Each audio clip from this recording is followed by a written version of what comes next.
I haven't done a Ukraine video in a couple days, so here's my update. Um, I'm just thinking through how do you justify invading Ukraine, right? From the Russian perspective, from Putin perspective. Um, and it comes down to Russians, I think, right? Um, and who Russians are.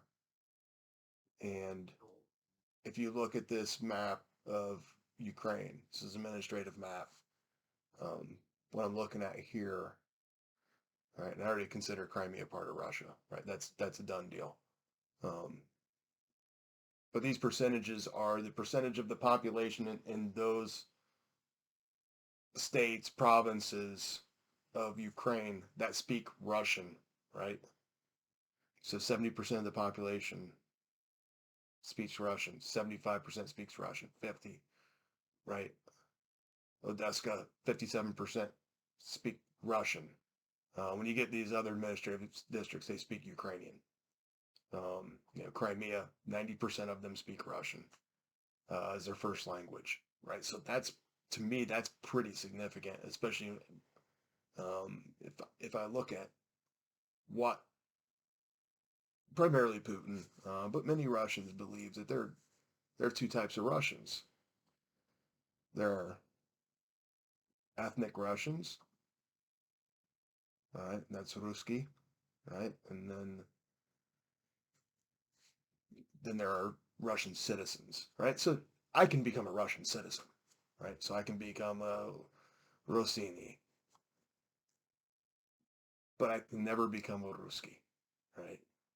I can't do it, right? Because ethnically I'm Swedish and Scottish and some other. I'm a mutt, right? I'm American. I'm a mutt. I can never be a Ruski, um, but I can, but I can become a Rossini, right? I can become a Russian citizen.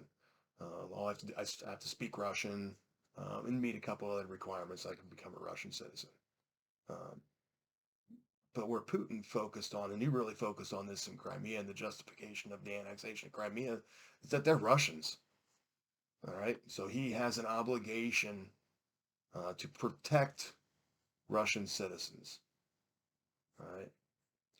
So if you look at Ukraine overall, 8% of Ukraine's population is ethnically Russian, or what they consider ethnically Russian. Right. They're all Rus. Um, but when we dig down into it, this this eastern, southeastern administrative districts are where the preponderance of ethnic Russians are located. Obviously, Crimea was significantly Russian, um, not very Ukrainian. Um, but Luhanska and Donetska, those two are the highest percentage of ethnic Russians, right? And that's where you've seen the pro-Russian separatist. That's Russian special operations. All right, let's not get ourselves there. Um, that's where they've been operating, right? And that's where the violence and significant amount of it's been, especially over the past week. Um, yeah, so that's a focus right now. So certainly, I think those two are a done deal. Those are becoming part of Russia. It's a done deal. Count it off. Um, the rest of it, I still think you're going to see Odessa become part of Russia. I think he's going to come in and snatch that because he wants that mainland natural deep water port in Odessa, right? That's located right up in this area, and there's also some deep water ports that are built out a little bit further south on the coast, right? But 57% speak Russian as a first language in Odessa, so there's I can find justification there um, on the Putin side of the house, right? And then the question is, what do you want to connect these? Um, and we've seen in the past, Russia doesn't necessarily have to have land connection, right? Between parts of Russia. If you look up in, it's just off of this map, but Kaliningrad is Russia. It's in Poland, man. Like it's Poland, right? But it's Kaliningrad, and that's where the Baltic Fleet is headquartered out of. Um, so it's not connected to Russia. So Russia's okay with that. As long as they can use that as a power projection platform, like they have in Kaliningrad, Odessa's not, I don't think, is a problem for Russia. I think they could go ahead and take it and not build a land bridge to it, and they're still okay with that. Um, Particularly because they're going to use it as a port for the Black Sea Fleet, just like they have with the Baltic Fleet in Kaliningrad. No issues there. Um, yeah, so just threw some numbers up here. There's a Pew survey um, data in here as well, conducted in 2015-16, so it's a little dated, 6, 7 years old. But you look ethnic Russians in Ukraine perspectives, right? And this is how Putin is going to use that ethnic Russian population in Ukraine to justify military action and annexation, right? Because he's protecting Dolgorovsky, right? He's protecting that ethnic Russian population. They believe 42% believe strong Russia is necessary to counter Western powers, primarily the United States, right? Um, but 55% blame Russia for violence in eastern Ukraine.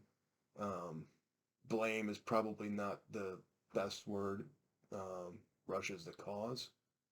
We're the proponent of violence in eastern Ukraine, not necessarily blame. Blame has the wrong connotation, I think, for that. You see very few ethnic Russians are satisfied with the way things are going in Ukraine. Very few of them are proud to be citizens of Ukraine.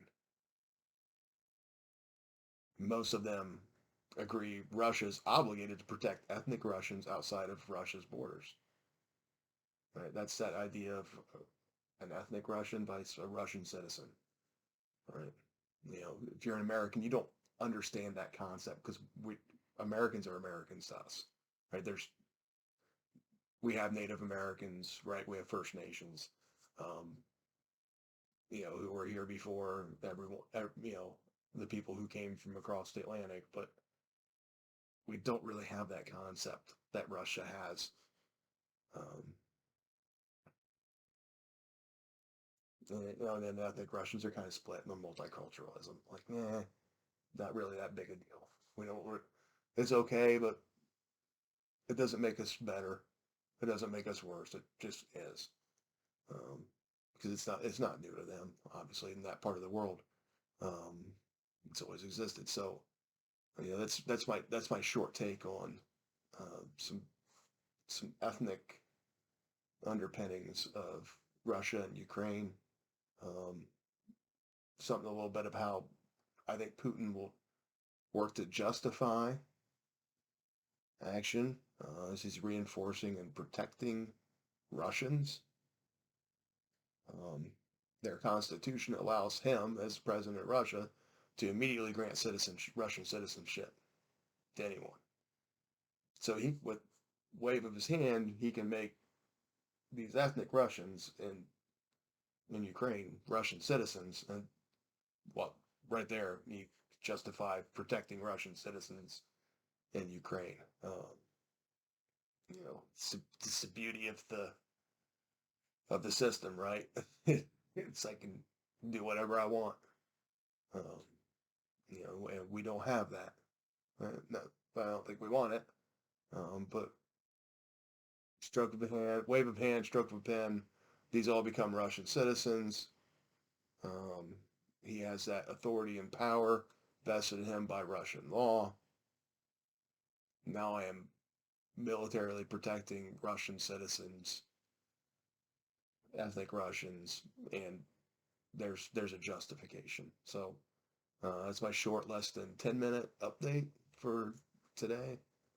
We'll go forward and we'll look some other things in the future maybe, right, as this situation continues to develop.